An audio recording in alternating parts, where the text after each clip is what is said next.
Please subscribe and don't forget to press the bell icon to get notified whenever we upload. رب العالمين وبه نستعين والصلاة والسلام على رسوله الأمين أما بعد أعوذ بالله من الشيطان الرجيم بسم الله الرحمن الرحيم ألم تر إلى الذين يزكون أنفسهم بل الله يزكي من يشاء ولا يظلمون فتيلا.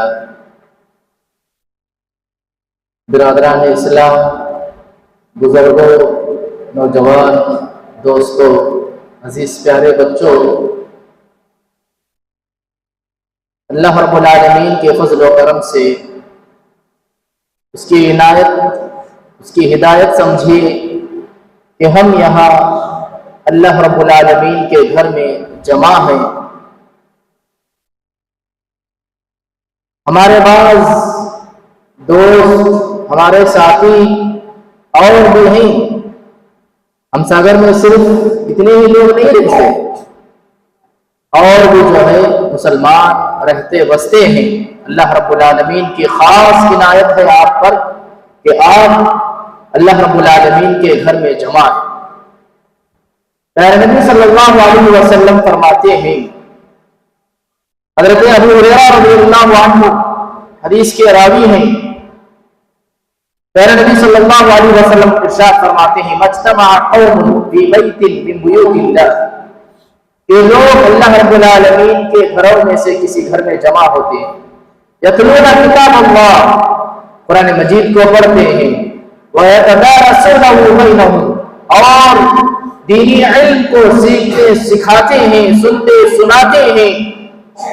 اللہ کے گھروں میں جمع ہو کر دین کو سنتے ہیں، عمل کے غرض سے سنتے ہیں. ایسے لوگوں کے لیے نبی کریم صلی اللہ علیہ وسلم نے کیا بشارت سنائی؟ الا نزلت علیہم السکینہ، ایسے لوگوں پر اللہ رب العالمین کی سکینت نازل ہوتی ہے. وغشیتہم الرحمہ، اور اللہ تبارک و تعالی کی رحمت انہیں ڈھانپ لیتی ہے. وحفتہم الملائکہ، اور فرشتے انہیں اپنے پروں میں لے لیتے ہیں. وذکرہم اللہ فی من عندہ، اور اللہ تبارک و تعالی اپنے پاس موجود فرشتوں کے پاس ان لوگوں کا تذکرہ کرتا ہے کہ دیکھو میرے فلاں بندے میرے گھروں میں سے کسی گھر میں جمع ہیں اور جو ہے قرآن کو سیکھ رہے ہیں، سکھا رہے ہیں، اور دینی علم حاصل کرنے کی غرض سے جمع ہوئے. آپ بڑے ہی خوش نصیب ہیں. اللہ تعالیٰ نے آپ کو توفیق بخشی، اللہ نے آپ کو ہدایت دی کہ آپ یہاں بیٹھ کر کے اللہ اور اللہ کے نبی صلی اللہ علیہ وسلم کی تعلیمات کو سنیں اور اس پر عمل کرنے کی انشاءاللہ ضرور کوشش کریں. برادران اسلام، ابھی آپ دو علماء سے مختلف عنوانوں کے تقریروں کو سنا. پہلے مقرر دل کی کیا اہمیت ہے، دل کا کیا رول ہونا چاہیے، دل کا کیا مقام ہے، اس حوالے سے جو ہے آپ نے ایک پرمغز تقریر سماعت فرمائی. پھر اس کے بعد توحید کی اہمیت اور شرک کی مذمت پر تقریر کو سنا. میں آپ کے سامنے خود نمائی، خود پسندی، خود کی تعریف خود کر لینا، یہ بہت بڑی بری صفت ہے، ایک مذموم صفت ہے. افسوس کے ساتھ یہ کہنا پڑتا ہے، آج ہم میں سے بہت سے کی یہ عادت بن چکی ہے کہ لوگ ان کی عبادتوں پر بھی تعریف کریں. آج ہم میں سے بہت سارے لوگ ہیں اپنی کثرت عبادت پر چاہتے ہیں کہ لوگ ان کی تعریف کریں. لوگوں کے سامنے بولتا پھرتا ہے کہ میں بڑا عبادت گزار ہوں. کوئی حج کر کے آتا ہے، نام کے ساتھ حاجی لگا لیتا ہے، لوگوں کو دیتا ہے. اللہ نے نوازا تھا، اللہ کو راضی کرنے کے لیے دینا چاہیے تھا. سب کے سامنے جو ہے بولتا پھرتا ہے کہ میں نے جو ہے فلاں کی کفالت کی ہے، میں نے جو ہے فلاں بیوہ کی مدد کی ہے، میں نے جو ہے فلاں مسجد کے لیے اتنا پیسہ دیا ہے، میں نے فلاں مدرسے کے لیے اتنے روپے پیسے جو ہے صدقہ کیے ہیں. اللہ رب العالمین کو خود پسندی کبھی پسند نہیں ہے. خود نمائی، خود ستائی، خود کی تعریف خود کر لینا، یہ یہود و نصارہ کی پہچان ہے.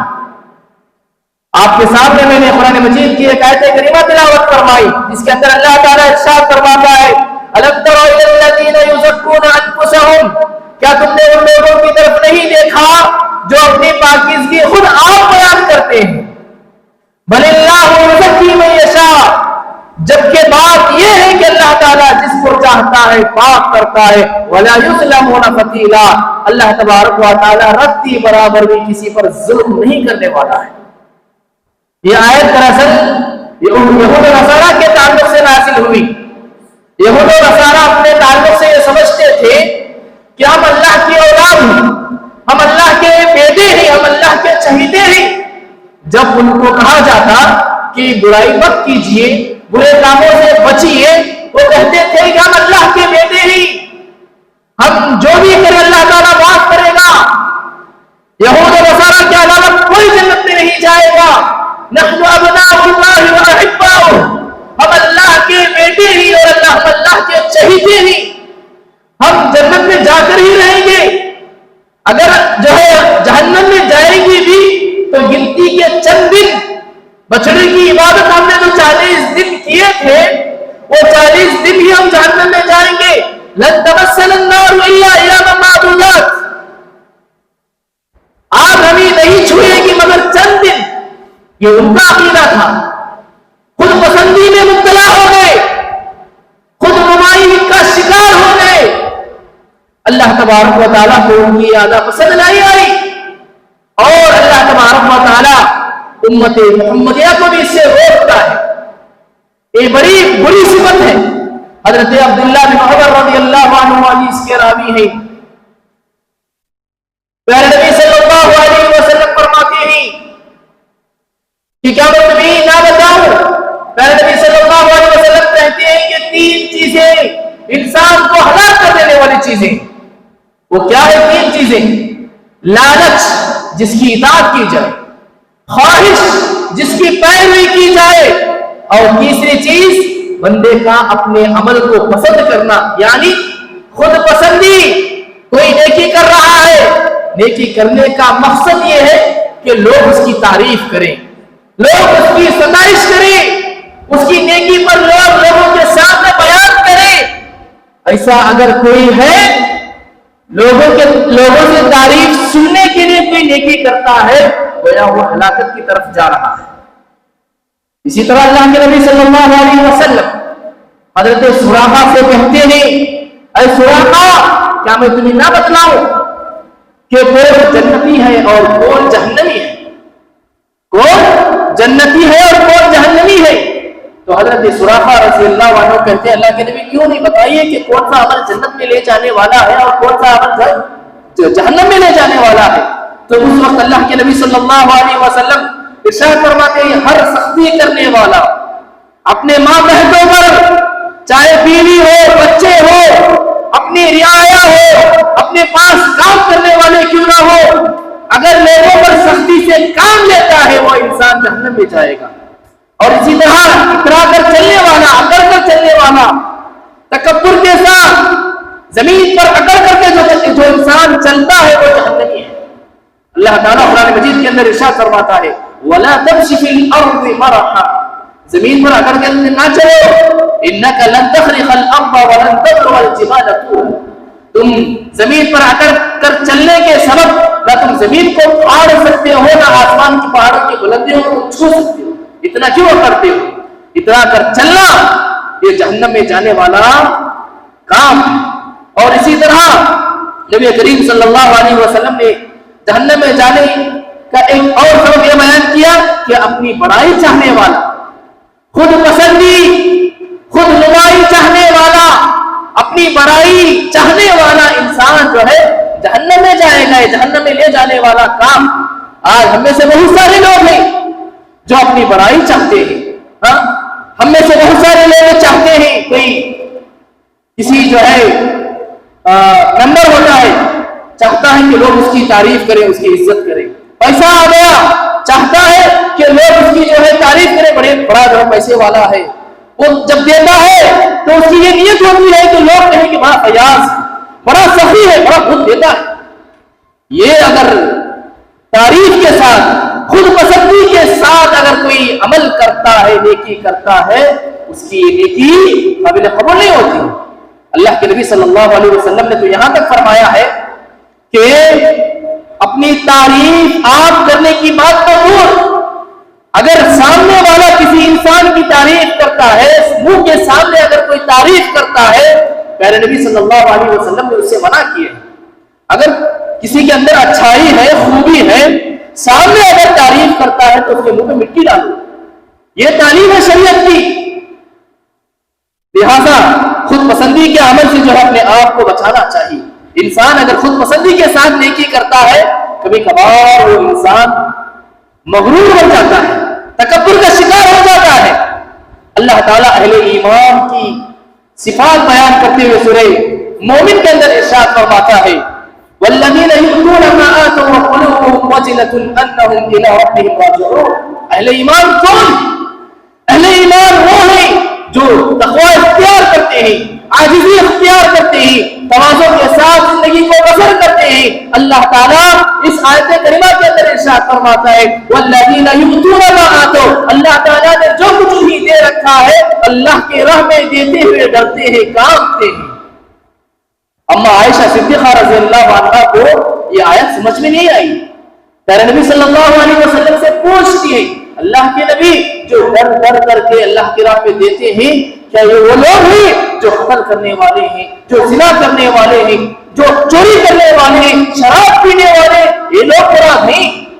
پیارے نبی صلی اللہ علیہ وسلم کہتے ہیں، لا یا بنت صدیق، اے صدیقہ بنت صدیق، اس سے مراد وہ لوگ نہیں ہیں جو چوری کرنے والے، زنا کرنے والے، شراب پینے والے نہیں ہیں۔ آیت میں مراد، آیت سے مراد وہ لوگ ہیں جو نماز پڑھتے ہیں، صدقہ و خیرات کرتے ہیں، روزے رکھتے ہیں، ہر نیکی کے کام میں آگے آگے رہتے ہیں، لیکن ان کو ڈر ہوتا ہے کہ ان کا یہ عمل قبول ہوا کہ نہیں ہوا۔ آج ہماری حالت کیا ہے؟ ہم فرض نماز پڑھ لیتے ہیں، سنت نہیں، نفل نہیں، اور چلے جاتے ہیں اٹھ کر کے اور سمجھتے ہیں کہ اللہ ہماری نیکی قبول کرے۔ حضرت ابراہیم علیہ السلام، حضرت ابراہیم علیہ السلام اللہ کے حکم سے باپ اور بیٹا دونوں مل کر کے خانہ کعبہ کی تعمیر کر رہے ہیں اور اللہ سے دعا کرتے ہیں۔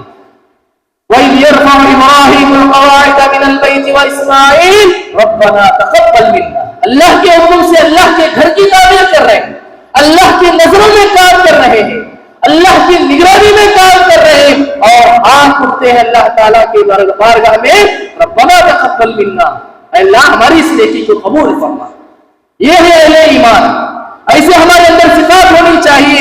لیکن آج ہم ہیں کہ خود پسندی کے ساتھ نیکی کرتے ہیں اور مغرور بن جاتے ہیں، اور بسا اوقات ہماری حالت یہاں تک پہنچ جاتی ہے کہ ہم نے جو نیکی نہیں کیا ہے، ہم نے جو اچھی باتیں نہیں کیا ہے، ہم ان پر بھی اپنی تعریف سننا چاہتے ہیں۔ جو اچھائی نہیں کیے ہیں، جو بھلائی نہیں کیے ہیں، اس بھلائی پر بھی ہم چاہتے ہیں کہ لوگ ہماری تعریف کریں۔ یہ منافقین کی صفت ہے، مشرکین کی صفت ہے۔ وَيُحِبُّونَ أَن يُحْمَدُوا بِمَا لَمْ يَفْعَلُوا۔ مشرک منافق یہ چاہتے تھے کہ ان کی تعریف ان کاموں میں بھی کی جائے جو انہوں نے کیا ہی نہیں، جو اچھائی انہوں نے نہیں کیا ہے اس پر بھی جو ہے ان کی تعریف کی جائے۔ یہ بری صفت ہے۔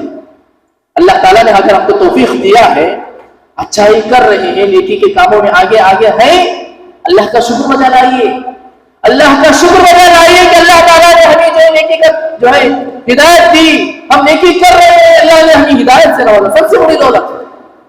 ورنہ بہت سے لوگ نماز پڑھ رہے ہیں، صدقہ و خیرات کر رہے ہیں، نیکی کے کام کر رہے ہیں، لیکن وہ ہدایت سے محروم ہیں، صحیح ہدایت سے محروم ہے، صحیح رہنمائی سے محروم ہے، جس کی وجہ سے ان کی نیکیاں قابل قبول نہیں ہے۔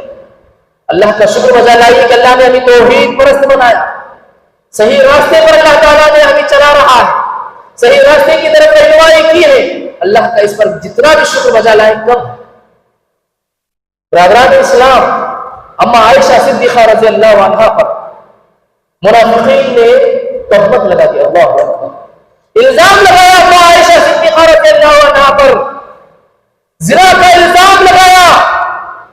آپ صلی اللہ علیہ وسلم مدینے کے اندر 1 مہینے تک وہی نازل نہیں ہو رہی ہے، دکھ کا ماحول ہے، پریشان تھے، سارے صحابہ پریشان ہیں.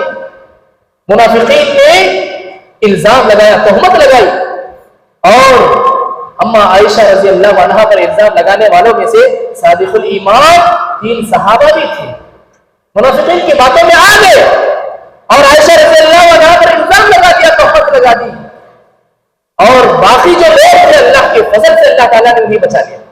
اس کی طرف اشارہ کرتے ہوئے اللہ تعالیٰ کہتا ہے وَلَوْلَا فَضْلُ اللَّهِ عَلَيْكُمْ مَا زَكَىٰ مِنْكُمْ مِنْ أَحَدٍ وَلَٰكِنَّ اللَّهَ يُزَكِّي مَن يَشَاءُ. اگر اللہ کا فضل نہیں ہوتا تم بھی ان منافقین کی باتوں میں آ جاتے. یہ 3 صحابہ، یہ 3 مومن جو ان کی باتوں میں آ گئے، تم بھی آ جاتے. اگر اللہ کا فضل نہیں ہوتا تم اپنے آپ کو پاک نہیں کر سکتے. ولیکن اللہ یزکی من یشاء، اللہ تعالیٰ نے تمہیں بچا لیا. اللہ تعالیٰ نے تمہیں اس جو منافقین کی پروپیگنڈے میں پروفیس ہونے سے اللہ تعالیٰ نے تمہاری حفاظت کی. تو لہٰذا اگر اللہ تعالیٰ نے ہمیں نیکی کی توفیق دیا ہے، توفیق بخشی ہے، اس پر اللہ رب العالمین کا شکر بجا لائیے. ہمارے لیے سلف صالحین صحابہ نمونہ ہے. ایک صحابی پر اگر ہم کہنے کے لیے کھڑے ہو جائیں گے، صحابی کے جو فضائل ہیں، صحابہ کے جو مناقب ہیں، ہم بہت کچھ کہہ سکتے ہیں، لکھ سکتے ہیں. صحابہ کا وہ مقام، اتنا اعلیٰ مقام رکھنے والے کبھی آپ اپنی تعریف آپ نہیں کی. عشرہ مبشرہ 10 صحابہ ایسے تھے، اللہ کے نبی صلی اللہ علیہ وسلم نے انہیں دنیا میں چھوڑ دیا، تم جنتی ہو. ابو بکر فی الجنہ، عمر فی الجنہ، عثمان فی الجنہ، وعلی فی الجنہ، وطلحہ فی الجنہ، وابو عبیدہ فی الجنہ، وسعد بن ابی وقاص فی الجنہ، وسعید بن زید فی الجنہ. میرے نبی صلی اللہ علیہ وسلم نام لے کر کے کہا تھا کہ تم جنتی ہو، تم جنتی ہو. لیکن یہ 10 صحابہ کبھی اپنی زندگی میں نہیں کہا کہ میں جنتی ہوں، ہمیشہ ڈرتے تھے اللہ رب العالمین سے. ابو بکر صدیق رضی اللہ عنہ، کیا بڑا مقام ہے، کیا اعلیٰ مقام ہے. تنہائی میں ہوتے ہی اپنی زبان کو پکڑ کر کے کھینچتے ہیں، اپنی زبان پکڑ کر کے کھینچ رہے ہیں. اسی دوران حضرت عمر رضی اللہ عنہ آتے ہیں، اے ابو بکر کیا ماجرا ہے، کیوں اس طرح سے تم اپنی زبان پکڑے ہوئے ہو. اس وقت حضرت ابو بکر صدیق رضی اللہ عنہ کہتے ہیں ان ھذا اورث الموارث، اسی زبان کے سبب کئی مرتبہ میں ہلاکت کے قریب پہنچ چکا ہوں، اسی زبان کے سبب میں کئی مرتبہ ہلاکت کے قریب پہنچ چکا ہوں. حضرت ابو بکر صدیق جو اللہ کے نبی کی زبانی صادق ہونے کا، صدیق ہونے کا لقب پائے ہیں، ان کی یہ حالت ہے. اور آگے چلتے ہیں حضرت عمر رضی اللہ عنہ. حضرت عمر رضی اللہ عنہ یہ وہ صحابی ہیں جن کے متعلق اللہ کے نبی نے فرمایا تھا لو کان بعدی نبی لکان عمر، اگر میرے بعد اللہ تعالیٰ کسی کو نبی بناتا تو حضرت عمر کو نبی بناتا. حضرت عمر رضی اللہ عنہ، حضرت حذیفہ بن یمان، یہ وہ صحابی ہیں جن کو اللہ کے نبی صلی اللہ علیہ وسلم نے اپنی ساری راز کی باتیں بیان کی تھی. حضرت عمر رضی اللہ عنہ حضرت حذیفہ کے پاس آ کر کے بڑے ہی پیار سے، ادب سے پوچھتے ہیں اے حذیفہ ذرا بتاؤ پیارے نبی نے کون کون منافق ہے تمہیں بتا دیا ہے، کہیں وہ منافقین کی فہرست میں میرا نام تو نہیں لیا. کون؟ حضرت عمر رضی اللہ عنہ کو اپنے نفاق کا خوف آ کے پوچھ رہے ہیں کہ اللہ کے نبی میرا نام تو نہیں لیا ہے. حضرت عمر رضی اللہ عنہ کی جو خلافت تھی، انہوں نے اس خلافت کو جس ذمہ داری کے ساتھ نبھایا، آپ کی امانت داری، آپ کی دیانت داری رہتی دنیا تک کے لیے مثال ہے. جب تک دنیا قائم ہے جب تک کے لیے ان کی وہ خلافت مثال ہے. اس کے باوجود حضرت عمر رضی اللہ عنہ کہتے تھے کہ میں یہاں مدینے میں ہوں، اپنے زمانے کے حوالے سے کہتے ہیں کہ میں مدینے میں ہوں. اگر عراق کے سڑک پر کوئی خچر اگر ٹھوکر کھائے، اگر اللہ تعالیٰ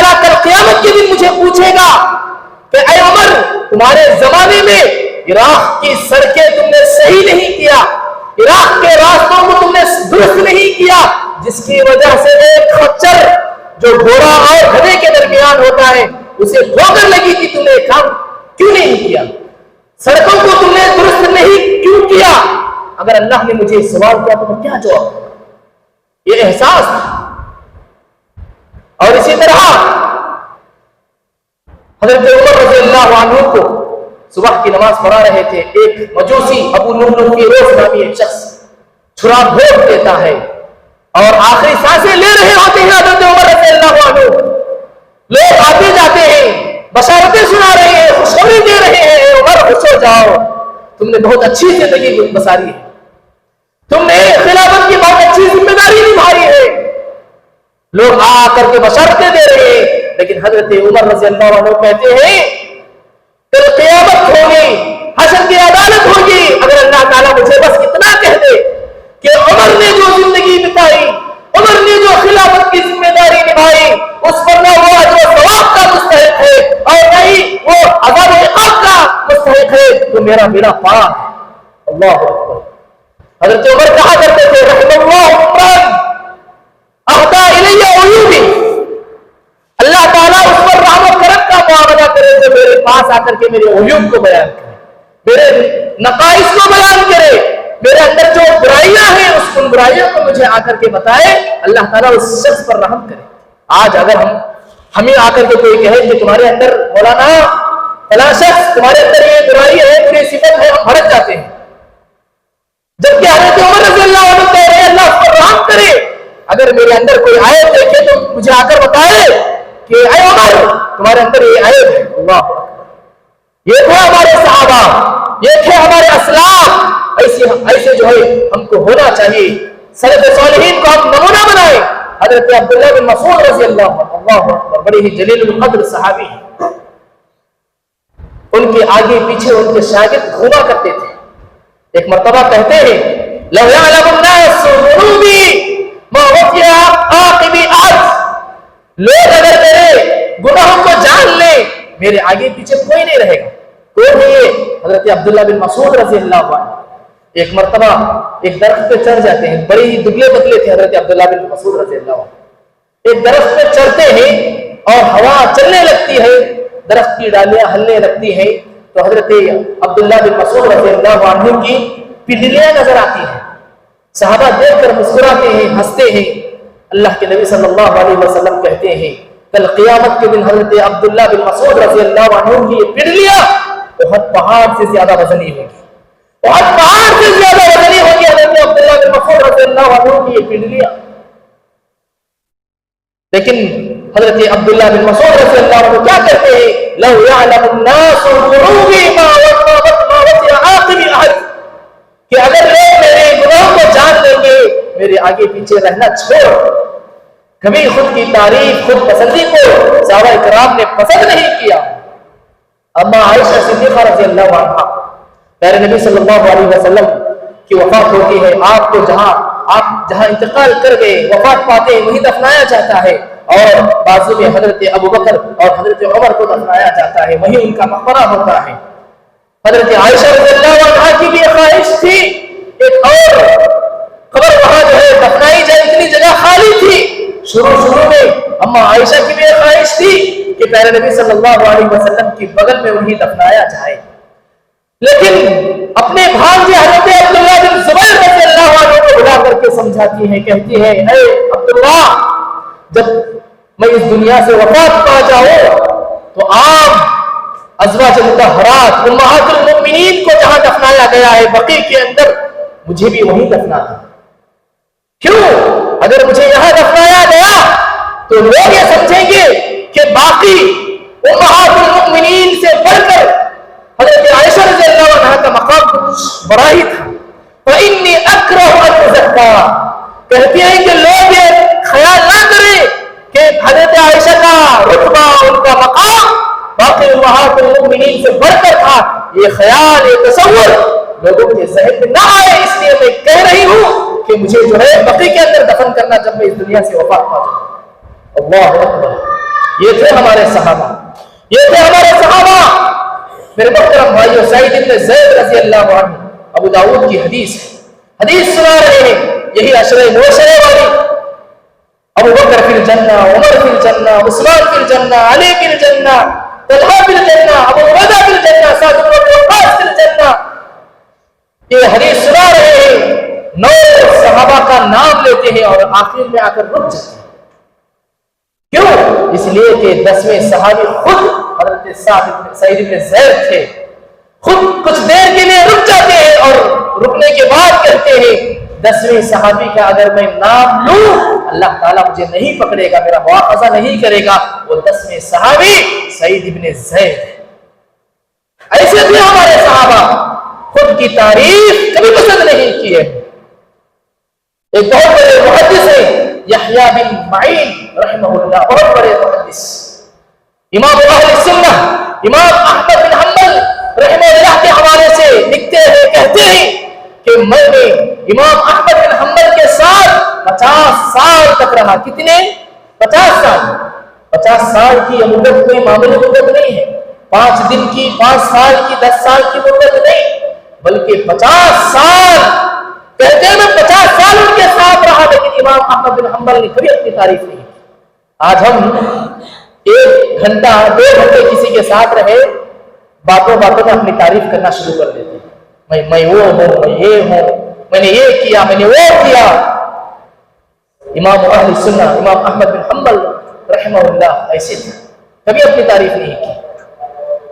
ایک مشہور تابعی ابن ابی ملیکہ وہ کہتے ہیں کہ میں نے 30 صحابہ کو پایا، 30 صحابہ کو میں نے اپنی زندگی میں دیکھا، اور 30 صحابہ کے حوالے سے میں نے دیکھا کہ 30 کے 30 صحابہ بھی اپنے اندر نفاق کا ڈر رکھتے تھے.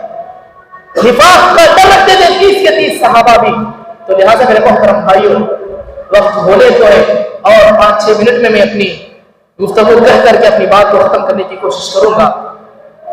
میرے محترم بھائیوں، اب جتنی کچھ کی ہم نے باتیں سنی ہیں، اللہ تبارک و تعالیٰ ان تمام احادیث میں نبی صلی اللہ علیہ وسلم نے یہ بیان کیا ہے کہ کبھی جو ہے خود کی تعریف، خود پسندی، خود نمائی اللہ کو پسند نہیں ہے. ہاں البتہ بعض مواقع، بعض حالات ایسے ہوتے ہیں جہاں جو ہے اپنی تعریف کچھ کرنے کی شریعت ہم کو اجازت دیتی ہے. کیسے؟ اظہار نعمت ہے، اللہ نے ہمیں نعمت دیا ہے، شکر بجا لانے کی غرض سے. وَأَمَّا بِنِعْمَةِ رَبِّكَ فَحَدِّثْ، اللہ کی جو نعمتیں ہیں اسے بیان کیجیے، اسے ذکر کیجیے. حضرت داؤد علیہ السلام اور حضرت سلیمان علیہ السلام کو اللہ نے بہت کچھ نوازا، حکومت سے نوازا، علوم سے نوازا، بہت سے علوم و فنون سے اللہ تعالیٰ نے انہیں نوازا تھا. تو انہوں نے جو اللہ کا شکر بجا لاتے ہوئے کہتے ہیں الحمدللہ الذی فضلنا علی کثیر من عبادہ المؤمنین. اے اللہ تیری حمد ہو، تیری پاکیزگی ہو، کیونکہ تو نے ہمیں دوسرے بندوں کے مقابلے میں تو نے ہمیں فضیلت بخشی ہے. اور اپنے نفس کا دفاع کرنا مقصود ہو. حضرت عثمان رضی اللہ عنہ کی زندگی ہمارے سامنے ہے. خوارج نے انہیں قید کر کے رکھا تھا، چاروں طرف سے جو ہے قید کر کے رکھا تھا، کھانا پینا بند کر دیا تھا. حضرت عثمان رضی اللہ عنہ اپنے دفاع میں کہتے ہیں، اللہ کے نبی صلی اللہ علیہ وسلم نے جنگ تبوک کے موقع پر کہا تھا من جہز جیش العسرہ فلہ الجنہ، کہ آج جو مسلمانوں کی مدد کرے گا اس کے لیے جنت ہے. میں نے اس وقت جو ہے مدد کی تھی، اور مدینے میں پانی کی قلت تھی. اس وقت اللہ کے نبی نے کہا تھا جو پیر روما جو ہے مسلمانوں کے لیے خرید کر کے آزاد کر دے گا اس کے لیے جنت ہے. میں نے وہ کام کیا تھا، اللہ کے لیے کیا تھا. اپنے نفس کے دفاع کے لیے بھی جو ہے اپنی جو ہے کی ہوئی نیکیوں کو بیان کر سکتے ہیں. اور اسی طرح سامنے والا اجنبی ہے، ہماری بات کیسے یقین کرے گا؟ یقین دلانے کے لیے بھی اپنی خوبیوں کو اس کے سامنے رکھ سکتے ہیں. حضرت موسیٰ علیہ السلام کے سامنے شیخ مدین نے کہا ستجدنی انشاءاللہ من الصالحین. ان کے درمیان معاہدہ ہوتا ہے کہ تم 8 سال میری خدمت میں رہنا، میری خدمت کرتے رہنا. میں اپنی بیٹی کو تمہارے نکاح میں دے دوں گا. مہر یہی ہوگا کہ تم 8 سال جو ہے ہماری خدمت کرنا، اور اگر مزید 2 سال کرو گے تو یہ ہم پر احسان ہوگا. ستجدنی انشاءاللہ من الصالحین. شیخ مدین نے کیا کہا؟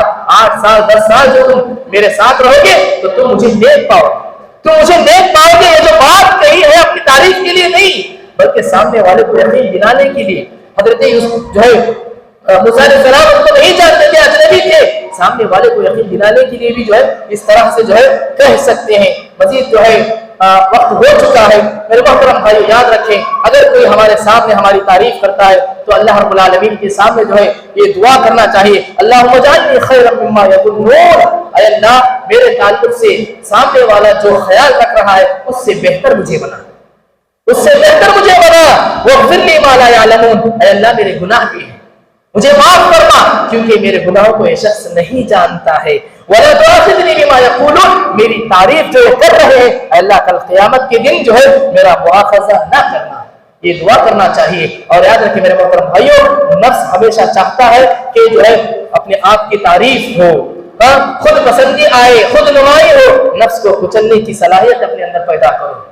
بڑائی یہ اچھی صفت نہیں ہے. اللہ کو راضی کرنے کے لیے کوئی بھی نیکی کرو, کوئی بھی اچھائی کرو, کوئی بھی بھلائی کرو, رب راضی ہو تو ہم کامیاب ہیں. اللہ کو راضی کرنے کے لیے ہمارے اعمال ہونی چاہیے.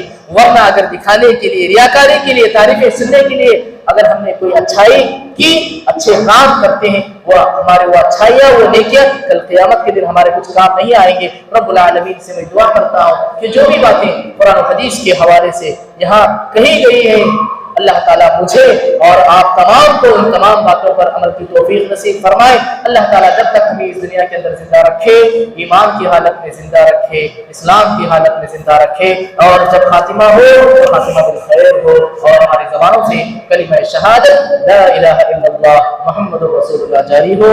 آمین یا رب العالمین. وما علینا الا البلاغ. السلام علیکم ورحمۃ اللہ وبرکاتہ.